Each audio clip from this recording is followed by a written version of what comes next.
All right, happy Monday. Excited to be here today with the amazing Lissette Hurtado. Lissette, how you doing? I'm doing great. How are you, Joe? I'm fantastic. Thank you. I was doing good on a Monday, man. Today we've got probably the hottest topic that we've really seen here recently. We're getting a lot of people that are just getting pushed out of rentals, right? For a myriad of reasons. Either the person that owns the home that they're in wants to raise the rent because rents are going up. Why wouldn't I raise my rent, right? Or they see prices of homes going up. What does that person want to do? They want to sell the home. If they're going to sell the home, they decide that they're going to let this lease be the last lease that they have, and then they kick them out, right? So for all those reasons, we're seeing rents increase. Get a lot of questions for, hey, do you have any $1,000 rentals, $1,200 rentals, $1,500 rentals? And it's challenging. So I have this discussion probably 2-3 times a week. I thought, man, we should make a video and just kind of share the different situations that we've got going on.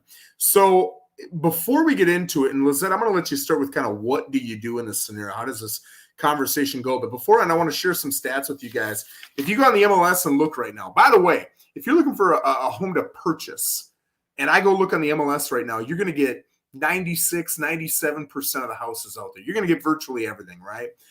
And you're also going to get the 96, 97% that's most motivated to actually work, right, to sell their house. With rentals, it's a little bit different. I would guess that probably 50, 60% of rentals are on the MLS, and you're going to find them scattered all over the place. You've got them on Zillow, Trulia, Redfin, Rent, Apartments, even homes are on Apartments, Homes.com. You've got all these different websites to find them, and they're not connected like the MLS is. The MLS will pull from different brokerages, different agents, pull them all into one area so you can search like a library and find them. It's easy. The rentals, it's tough because you got to go to all these different locations, right? So looking in the MLS at rental options right now in Port St. Lucie, there are 89. Of those 89, I put them in order of lowest to highest price. Here are the lowest four: $950, $1,200, $1,350, $1,625. Everything else, all 85 are $1,650 or more, right? Mm-hmm. So all you folks who are looking for something in that $1,000 to $1,500 range, there are 3, and everybody's going after them. So what you're seeing right now too, just like with the normal housing market, is when a property comes on and it's for rent and it's below $1,500, you've got 10, 15 applications on it immediately, right? So being picky is challenging right now too. I looked at the median, right? Number 40 on that list was $2,500. So that's kind of the median rental price here in Port St. Lucie. And I also noticed that of the cheaper properties, a lot of them were townhouses or condos. A lot of people want single family homes. If you wanted a single family home in Port St. Lucie, the cheapest one, I didn't look to see, was it in good condition? Were there issues, restrictions? I didn't look at any of that. It was $2,000 a month, right? So there are some numbers. So Lissette, when you get this phone call, tell me, how does it progress and what do you start suggesting to them?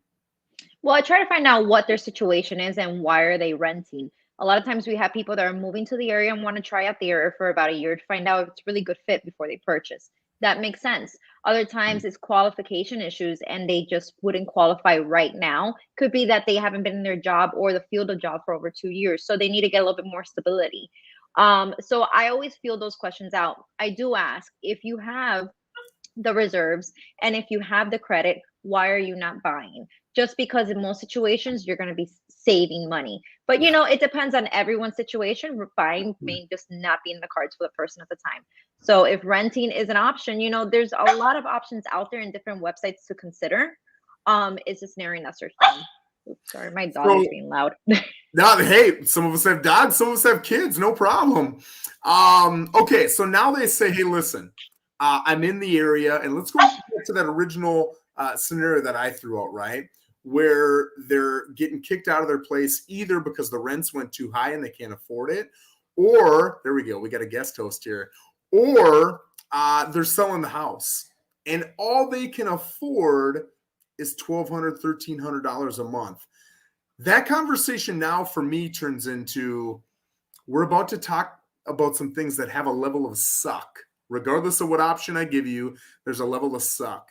And you're not going to like anything I'm about to say, but I want to have the conversation so you know all your options, right? Option one is, can you extend your lease? If you can, great. Some people just haven't thought about it, but when they have that conversation, they're like, oh, I didn't even think about that, right? So that's the first and probably easiest thing, but it's also the thing that usually they can't do. Another thing is they can move out of the area. This is an expensive area. It's getting more expensive. So you can move to Okeechobee. You can move north. You're probably not going to be able to move south, but you could move west or you can move north. That's going to open up some options, right? Another option, which opens up all kinds of things, but it seems to carry the most amount of pain, and I get it, is getting a roommate, right? It can be a friend or a family member, but if you can afford $1,000 and they can afford $1,000, the two of you combined are now able to get into that cheapest single family home that we've got at $2,000. You've got some options now. So just kind of going through that, Lissette, what's been your feedback with these renters when you're going through these options?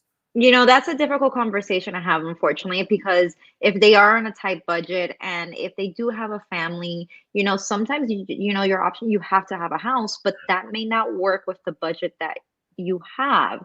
So that is a conversation we have to have. Are you okay downsizing? Are you okay relocating? Sometimes, downsizing is not an option, but maybe if we look about 20, 30 minutes outside of the area, we might be able to find something. So just understanding the situation that we're in, and that's just the current situation. Rents are up and they're gonna stay up for a while. They're not just gonna boom and go back down to $1,200 for a 3-bedroom home, unfortunately. So yeah, we have to have a very real conversation and see where they're able to bend. Yeah, exactly. And a lot of times, bringing up all these options that we just talked about, it results in, Joe, I don't want to do any of those things. And I always reply with the same thing. And I don't mean it to be rude, but I mean it to be clarifying for them. Hey, your other option is homelessness, unless I'm missing something, right? So either I'm missing something, which phenomenal. Let's talk about what that something is, or you need to be decisive. I love the quote, indecision is a decision. That's true. And it's hard to make a decision to get a roommate or to move out of the area. Now, my gosh, either I got to drive an hour and a half to work or I got to find a new job. That's challenging. It's challenging to pay more than you're comfortable with. All those things are challenging, but homelessness, I have to imagine for most people, is more challenging than a lot of that. So just kind of clarifying the situation and helping them logically move through what can otherwise be a pretty emotional situation. So again, a very tough topic, but Lissette, I think it's a phenomenal one to bring up. It was Lisette's idea to bring this up. And I think it's incredibly helpful to have this painful conversation about your different options. Lissette, you want to end with anything for us? Maybe any golden nuggets you've got? I always try to tell my tenants, remember, renting is meant to be temporarily. It's not supposed to be a permanent situation.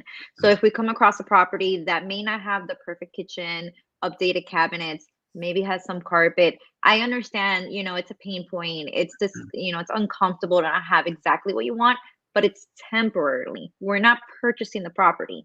So sometimes we might have to make the decision and move forward with something that's not ideal, but with the long shot idea, knowing that there's a goal in mind, and eventually you will have that perfect home. Yeah, I love that. And I'll throw this out there too. If you would consider buying. It's going to be a little bit cheaper, right? If Lisette's going to rent me her house, she's not going to charge me what she pays per month. She's going to add on a couple $100. I'm going to pay more than the homeowner's paying, right? So just know that there are hurdles to home ownership, but having that discussion with someone like Lissette or myself, you might be able to do it. We've gotten a couple of I want to rent folks into a purchase, and they were incredibly happy just in the last couple months. So keep that in mind too. That might save you a couple $100 or be the same price, but get you into a little bit more house too. So Lissette, I appreciate it as always. Great topic. Thank you so much. And I hope everybody watching has a great day. Have a great one, guys.